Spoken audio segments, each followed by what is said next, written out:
Those who started alone, how did you know what to do at the gym? All right, so this is interesting. When this person really wants to go to the gym, they have no idea any of the equipment, have no idea where to begin. None of my friends go to the gym. Um, you got to consult online resources. There's so many good resources on YouTube.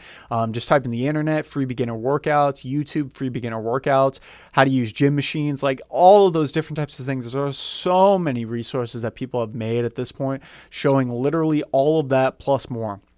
It's amazing. It's incredibly easy.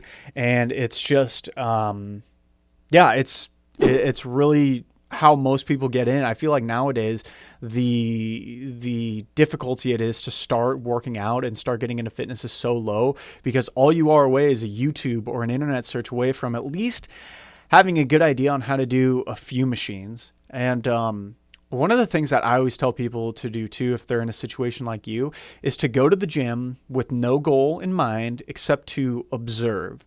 Okay. You don't need to stare at people working out. You don't need to do crazy stuff like that, but just going and observing what people are doing. And maybe you'll just kind of take one lap around the gym, go walk on the treadmill, take another small lap on the gym, and just look at what people are doing. Look at how people are moving this machine with their shoulders or their legs, and just take notes and then copy people's exercises. Seriously, go copy their things.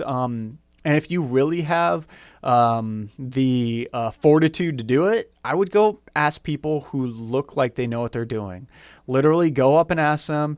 And the worst thing they could say is, no, I'm not really down to showing anything right now. I'm kind of focused on my own workout. But somebody like me who's been working out for over 10 years, I would love to show anyone just a basic thing or showing them the exercise that I do and getting them in a way for them to do something like that for sure.